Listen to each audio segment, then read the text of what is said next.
Father, the sleeper has awakened!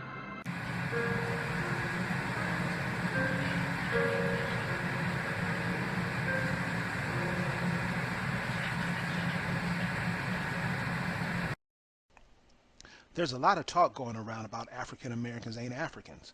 One of the main questions asked is it true? Instead of asking somebody if it is true, you should simply ask yourself.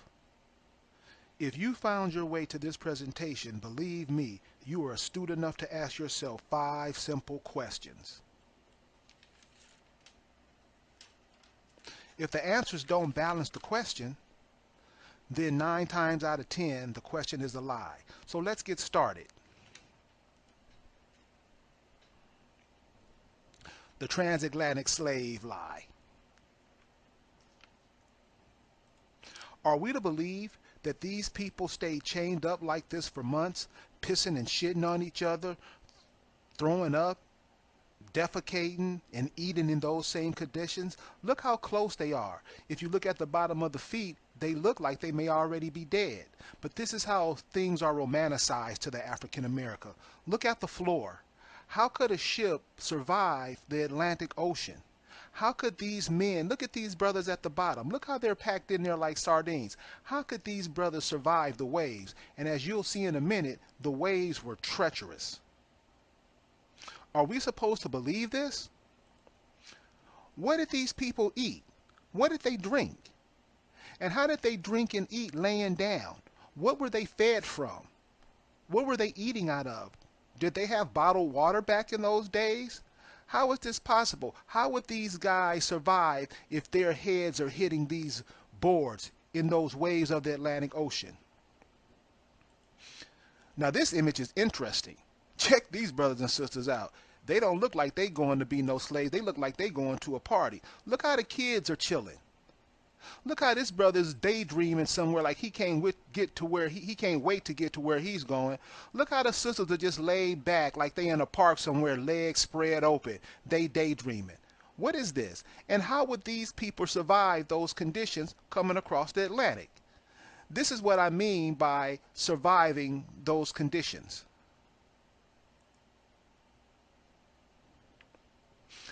Look at the waves that we are seeing in the middle of the ocean. This is a cargo ship in the middle of the ocean, but this is a storm it's caught.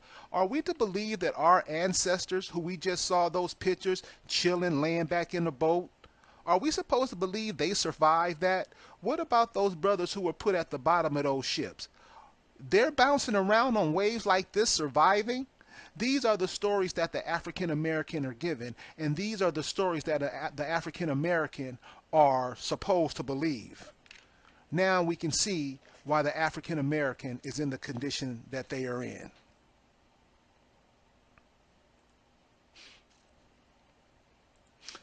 Question 2.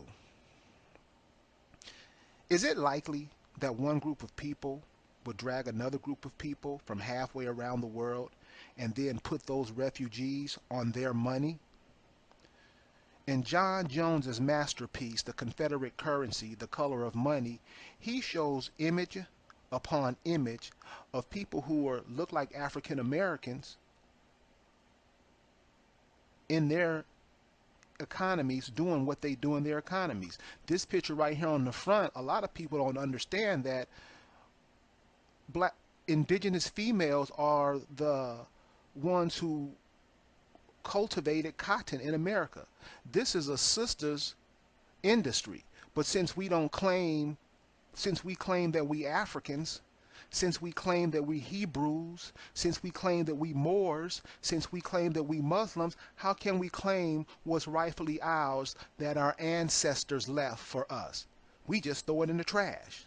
So is it possible, or is it logical that white people would drag Africans over here and then put them on the money? Well, why don't you ask the question yourself?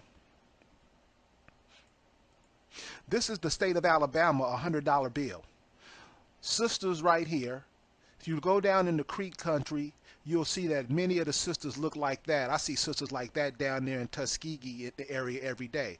Brothers, why would they put these people on the money?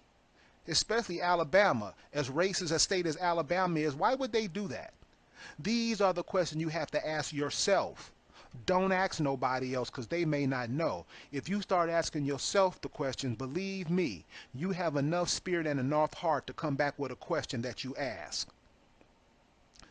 So, this is the economy that was thriving when the European got here. These people don't look homeless. These people don't look destitute. These people look nice. This is who you were before you ran into Jesus Christ. So are we to believe that they drugged these people over here and put them on the money? No, these are the indigenous people who are already here.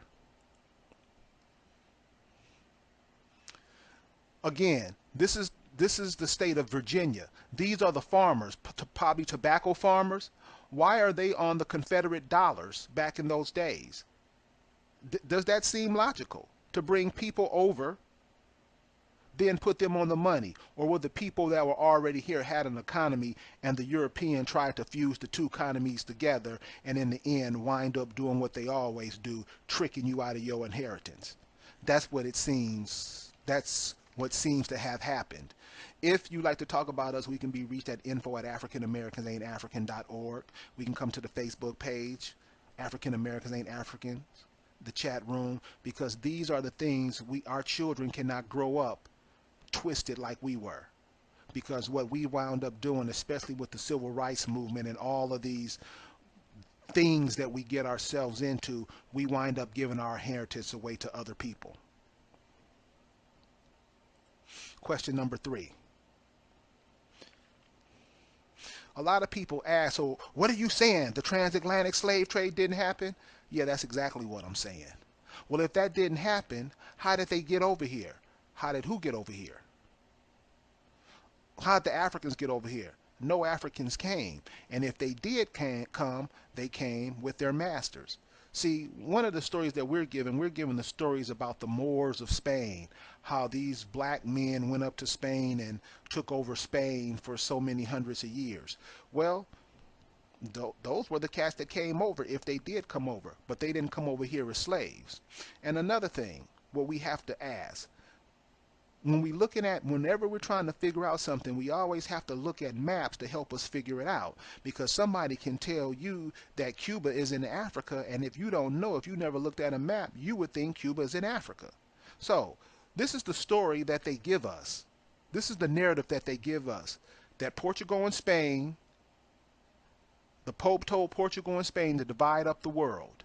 These people built ships in Portugal and Spain. By the way, when people are telling you this story, ask them, where did they build the ships? Where did they get the resources to build the ships?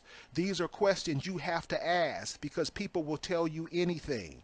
Portugal and Spain built ships, came all the way down the coast. Now this is a trip right here. Just this horn of Africa coming down here, that's a trip. Then they go into the interior, pack up their boats, hit the equator, and head across to America. This is what the African American believes is the story of his life. With the story of roots and other shenanigans that they were given, the African American thinks this is the origin of his beginning. The people on the ships, that's where it started. And then those people on those ships crossed this in those waves to America. That ain't how it happened.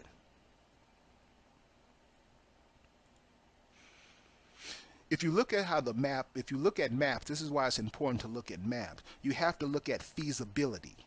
The Atlantic Ocean is too rough for boats in that time to come over safely. Also, hurricane season. Do you mean that they take off 6 months out of a year, 5 months out of the year to stop their operation for hurricane season? I don't think so. So what happened? When we look at it from a realistically point of view, you'd have to understand that up here in the North Atlantic, here's England. Here's Scotland up here. Here's France.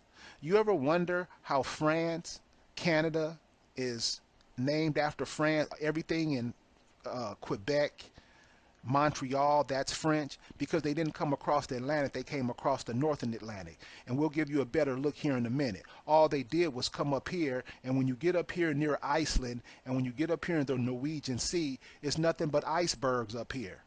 It's cold.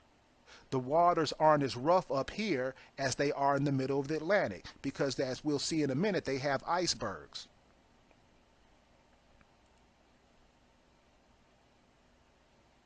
Here's another picture. Here's England. Here's England. Here's Scotland right here. Here's Iceland. So doesn't it make more sense that they would come across here because there's nothing but ice up here? You heard of the Titanic. You heard that it struck an iceberg. Well, that's what you have up in the North Atlantic Ocean. They just skipped across here. Iceberg. Here's Iceland. Here's Greenland. When you get off Greenland, you right here in Nova Scotia, New Scotland. This is the way they came across. How do you know they came across? Because what I get most of the time is, how did you figure this out? Because I have a brain that works. We all do. We just used to taking directives like dogs, because the African American is trained much like animals. They really don't do too much thinking. They're just told what to do. That's why this is confusing to a lot of people. So again, the icebergs. This is what the seas look like up there in the North Atlantic. So these seas aren't going to be rough because the massicity of the iceberg is going to keep the waters calm. That way you can take your boat, your raft, or whatever you're using to get across, you use that to get across. That's the way they got to America. But still, there'll be other people saying, I don't believe it. No, you lying. You know how we do. So you just have to ask common sense questions. How do you know that's the way they came? Who told you that? Well, I figured it out myself. How did you figure it out? Because New England. The New England part of the United States. Why is it called New England? Because they're trying to fancy it after Old England. And when you get to New England, what comes after New England? You got Nova Scotia, New Scotland. You got Newfoundland. Doesn't that sound like a place that somebody who was coming just found something new and they decided to name this place Newfoundland? We found some new land. New Hampshire, Newport, New Bedford, New York, New Jersey, New Amsterdam, Nova Scotia. They're naming everything new because they're coming from the old world. Is that reasonable that I should look at it like that? You would name, if I'm from Compton and I'm moving down to Mississippi somewhere, I'm going to call my little spot New Compton. Simple. How this flies over our head and we call ourselves having an education is beyond me. So then what happened was when they got here, they started going down the eastern seaboard and they started naming places like after their kings and stuff. Virginia. Guess she was the queen or something back there. Lynchburg. They started naming Winston-Salem, Columbia. They started naming them. Now they're not naming them the places back at home. They're naming them after people. They're naming them after monuments back home. And then they come over here and start putting their names and faces all over everything. That's how they're stepped down into the America. Then they went down to Georgia, to the Caribbean, back up. But everything, they didn't come across the Atlantic. They just came and hugged the coast and went down. If you think about it, question yourself. Put all scenarios in your mind. Question yourself and see what you come up with. Contact us if you have any new findings that you think is right. Question number 5. And this is the simplest one. Did your grandparents ever tell you that you come from Africa? Did your grandmothers ever tell you you came from Africa? Your great-grandmothers, your aunts, did they ever say anything about Africa? And if they did, where in Africa did they say you were from? Who did they say your people were? What did they say the language were? What did they say the customs were? 9 times out of 10, your mama's never said nothing like that. Because if you look into the indigenous people of America, they are the so-called African Americans. The reason why we trick ourselves out of it because we are always coming under some foreign doctrine, something that somebody from somewhere has taught us something, and we take it and we believe it's our life, and that's why we suffer. So the next time somebody say that you came over here locked in a ship, vomiting, pissing, shitting on your fellow brother, think of the psychological warfare that does to a person. Think of the shame that person must feel about himself. Think of the shame that that person must feel about his brothers and sisters. I'm Kerry Davis. African Americans ain't African. Peace.